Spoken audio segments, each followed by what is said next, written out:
लेकिन फिलहाल मैं आपको सहारनपुर लिए चलता हूं। योगी आदित्यनाथ एक सभा में वहां पर मौजूद हैं। के लिए यह भी हम लोग उपलब्ध करवा रहे हैं। नौजवान के लिए पीएम स्टैंड अप की योजना है, स्टार्टअप की योजना है, पीएम मुद्रा की योजना है। सरकारी नौकरियों में कोई भेदभाव नहीं, अब सरकारी नौकरियां निकलती हैं। हमारे सहारनपुर के नौजवान भी भारी संख्या में उसमें भर्ती होते हैं। पुलिस की भर्ती हो या शिक्षकों की भर्ती हो या कोई भी सरकारी भर्ती हो। नहीं तो पहले 2-3 जिलों के लोग ही भर दिए जाते थे, बाकी लोगों को ठेंगा दिखा दिया जाता था। हमने कहा ये नहीं चलेगा, 75 के 75 जनपदों की भर्ती होगी। और अगर कोई नौजवानों के भविष्य के साथ खिलवाड़ करेगा, उसके बाप दादों की भी प्रॉपर्टी को जब्त करके गरीबों में बंटवाने का काम करेंगे। पहले माफिया सिर चढ़ करके बोलते थे। कैसे माफिया सिर चढ़ करके बोलते थे? छोटी छोटी बात को ले दंगा होता था। आज देख रहे हो कि दंगा करने वाले भूल ही गए, दंगा भी कभी होता था।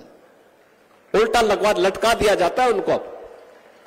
दंगा करते हैं तो तुरंत पकड़ करके उल्टा लटका कर नीचे मिर्च का झोंका लगा दिया जाता है कि हमेशा के लिए भूल जाए।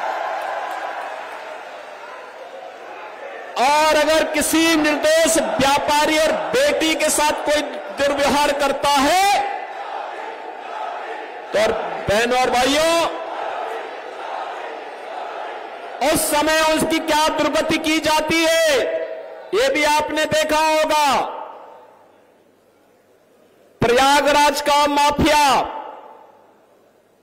जबरदस्ती एक पिछड़ी जाति के व्यक्ति की निर्मम हत्या करने के आरोप में किस तरीके का व्यवहार करता था।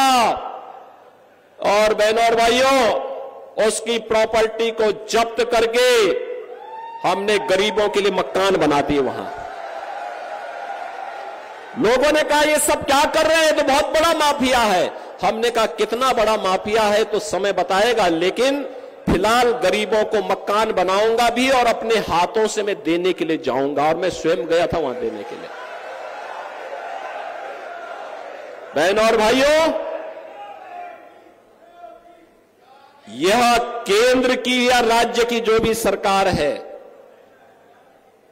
इसका एक ही विजन है और वह है जनता जनार्दन की सेवा करना, अपने राज्य को और अपने देश को दुनिया की सबसे बड़ी ताकत बना देना। क्योंकि इसी में आपका भविष्य भी उज्जवल है और आने वाली पीढ़ी का भविष्य भी उज्जवल है। बहनों और भाइयों, इसीलिए हम लोग आए आपसे कहने के लिए। चुनाव में सबको याद आता है, किसी को जाति नजर आती है, किसी को मत और मजहब नजर आता है, किसी को कुछ और नजर आता है, लेकिन हम लोगों को चुनाव के दौरान भी, चुनाव के बाद भी, चुनाव के दौरान भी, बाढ़ के समय भी मैं ही आया था इधर। तब ये सभा बसपा कांग्रेस किसी के लोग नहीं आए होंगे, क्योंकि उनको फुर्सत ही नहीं थी। किसी को इटली जाने से फुर्सत नहीं है, किसी को कहीं और जगह इंग्लैंड घूमने से फुर्सत हो, तब ये लोग यहां आएंगे ना।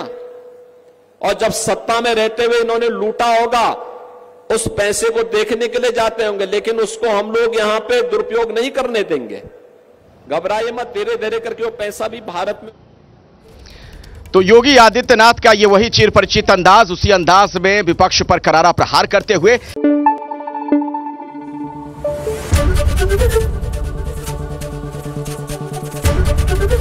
एबीपी न्यूज आपको रखे आगे।